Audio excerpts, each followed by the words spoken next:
వైశాఖ మాసం ఈరోజు 17వ రోజు. వైశాఖ పురాణమునందలి 17వ అధ్యాయం యమ దుఃఖ నిరూపణము గురించి మనం తెలుసుకుందాం. వైశాఖ పురాణమునందు ఈ 17వ అధ్యాయం యమధర్మరాజు యొక్క లోపల ఉన్నటువంటి ఆవేదనను మనకు తెలియజేస్తుంది. అంటే ఇంతకు ముందు కథలో చెప్పుకున్నట్లుగా యమధర్మరాజు తన పాత్ర తగ్గిపోతుందే అన్న భయంతో ధర్మబద్ధంగా పాలించిన రాజుపై యుద్ధం చేసి ఓడిపోవడం వల్ల మనస్తాపం చెందుతాడు. తన దుఃఖాన్ని పోగొట్టడానికి చిత్రకూట మహర్షిని దర్శిస్తాడు. ఈ చిత్రకూట మహర్షి యమధర్మరాజుకు ధర్మం గురించి వివరిస్తాడు.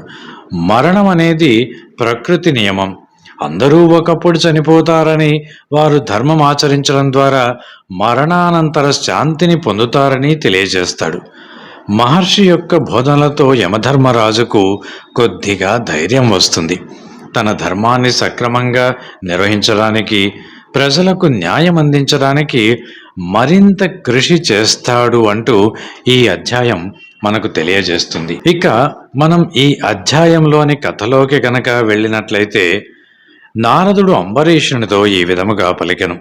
శృతకీర్తి మహారాజునకు శృతదేవుడు తర్వాత కథనిట్లు వివరించెను. వాయుదేవుడు చేసిన ఉపచారముల వలన, ఊరడింపుల వలన కొంతగా తేరుకున్న యముడు బ్రహ్మను ఉద్దేశించి ఈ విధముగా పలికెను. స్వామి, సర్వలోక పితామహ, ఓ బ్రహ్మ, నా మాటను వినము. నేను నా కర్తవ్యమును నిర్వహింపకుండా నివారింపబడితిని. నేను చెయ్యవలసిన పనిని చెయ్యలేకపోవుటను మరణము కంటే ఎక్కువ బాధాకరమని నేను తలచుచున్నాను.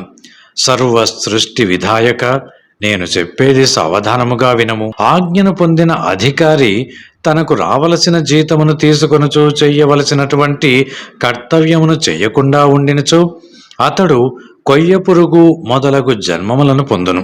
అతి తెలివితో లోభము నుండి యజమాని ధనముతో పోషింపబడుచు కర్తవ్యమును చెయ్యనిచో అతడు భయంకర నరకలోకములలో 300 కల్పములు చిరకాలముగా నుండి మృగముగా జన్మలనెత్తును. అధికారి నిరాశపడి తన కర్తవ్యమును నెరవేర్చనిచో ఘోర నరకములలో చాలా కాలం ఉండి కాకి మున్నగు జన్మలెత్తును.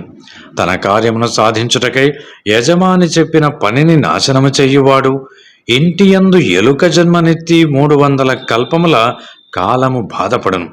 సమర్థుడైనను తన కర్తవ్యమును చెయ్యక ఇంటియందు ఊరక నుండువాడు పిల్లిగా జన్మించును. ప్రభు, మీ ఆజ్ఞను పాటించుచు నేను జీవుల పాపమును పుణ్యమును నిర్ణయించి విభజించి వారికి తగినట్లుగా పుణ్య పాపములను బట్టి పాలించుచున్నాను. ధర్మశాస్త్ర నిపుణులకు మునులతో విచారించి ధర్మ మార్గానుసారముగా ప్రజలను పరిపాలించుచూ ఉన్నాను. కీర్తిమంతుడను రాజు వలన నేను నా కార్యమును నిర్వర్తింపలేకున్నాను. కీర్తిమంతుడను ఆ రాజు సముద్ర పర్యంతమున్న భూమిని వైశాఖ మాస వ్రత ధర్మయుక్తముగా పరిపాలించుచున్నాడు. అన్ని ధర్మములను విడిచినవారు, తండ్రిని పూజింపనివారు, పెద్దలను గౌరవింపనివారు, తీర్థయాత్రలు మున్నగు మంచి పనులు చెయ్యనివారు, యోగ సాంఖ్యములను విడిచినవారు, ప్రాణాయామము చెయ్యనివారు, హోమమును సాధ్యాసాధ్యములను విడిచినవారు, మరి ఇంకను పెక్కు పాపములను చేసిన వారు కూడా ఇట్టి వారందరూ వైశాఖ మాస వ్రత ధర్మములను పాటించి వారి తండ్రులు తాతలతో పాటు విష్ణులోకమునకు చేరుచున్నారు. వీరందరూ నేను వ్రాయించిన పాపపట్టికలోని తమ పాపములను తుడిచివేయునట్లు చేసి విష్ణులోకమున చేరుచున్నారు. ఇట్టి దుఃఖములను చూడగా నేను ఎంతో బాధపడుచున్నాను. సామాన్యముగా ఒకడు చేసిన కర్మ ఆ ఒకనికే చెందును. దాని వలన పుణ్యపాపములలో ఏదో ఒక దానిని వాడు అనుభవించును. కాని వైశాఖ మాస వ్రతము ఒకడు చేసినచో అతడే కాకుండా అతడి తండ్రి వైపు వారు, తల్లి వైపు వారు, మొత్తము 26 తరముల వారు చేసుకున్నటువంటి పాపములను పోగొట్టుకొని విష్ణులోకమునకు చేరుచున్నారు. అంతేకాదు, వీరు కాక వైశాఖ వ్రతమును చేసిన వారి భార్యల వైపు వారును, భర్తల వైపు వారును విష్ణులోకమునకు చేరుచున్నారు.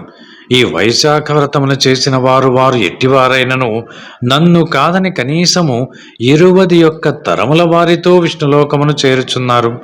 యజ్ఞయాగాదుల చేసిన వారును వైశాఖ వ్రతమును చేసిన వారి వలె విష్ణులోకమును చేరుటలేదు. తీర్థయాత్రలు, దానములు, తపములు, వ్రతములు ఎన్ని చేసిన వారైనను వైశాఖ వ్రతము చేసిన వారి వలె విష్ణులోకమును చేరుటలేదు.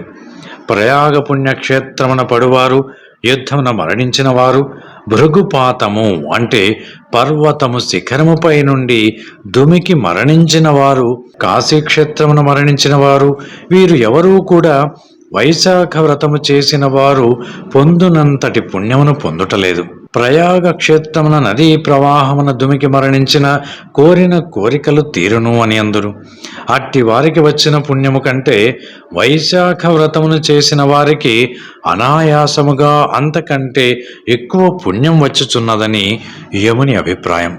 ఈ వైశాఖ మాసమున ప్రాతకాల స్నానము చేసి విష్ణు పూజను చేసి వైశాఖ మహాత్మ్యమును వినిన గాని చదివిన గాని యథాశక్తి దానములను చేసిన గాని జీవులు సులభముగా విష్ణులోకమునకు చేరుచున్నారు. ఈ వైశాఖ వ్రతమును చేసిన పాపాత్ములు విష్ణులోకమును చేరుట యుక్తముగా నాకు అనిపించటలేదు.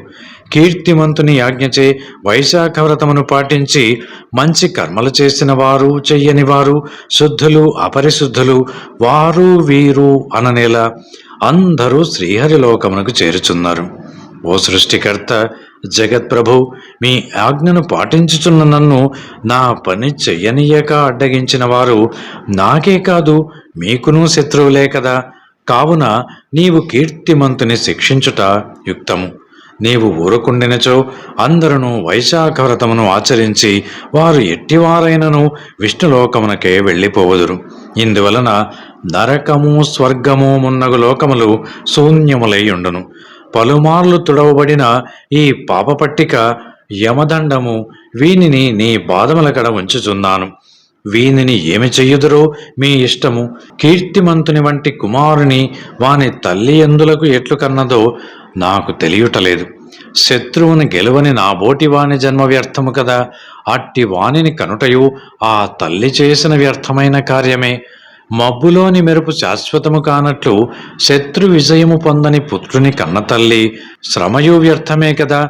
శత్రు జయమును సాధించి కీర్తి నొందిన వాని జన్మయేలా, వాని తల్లి పడిన శ్రమయు కూడా వ్యర్థమే కదా. కీర్తిమంతుని వంటి పుత్రుని కన్నవాని తల్లి ఒక వీరమాత, ఇందు సందేహము లేదు. కీర్తివంతుడు సామాన్యుడా? నా వ్రాతనే మార్చినవాడు కదా. ఇట్లు నా వ్రాతను ఎవరు ఇంతవరకు మార్చలేదు. ఇది అపూర్వము. అందరిచే వైశాఖ వ్రతమును ఆచరింపజేసి స్వయముగా హరిభక్తుడై జనులు అందరినీ విష్ణులోకమునకు పంపినవాడు కీర్తిమంతుడే. ఇట్టివారు మరెవ్వరూ లేరు అంటూ యముడు తన బాధను బ్రహ్మకు వివరించెను. 17వ అధ్యాయం సంపూర్ణం. Thanks for watching. Please comment, like, share and subscribe our channel.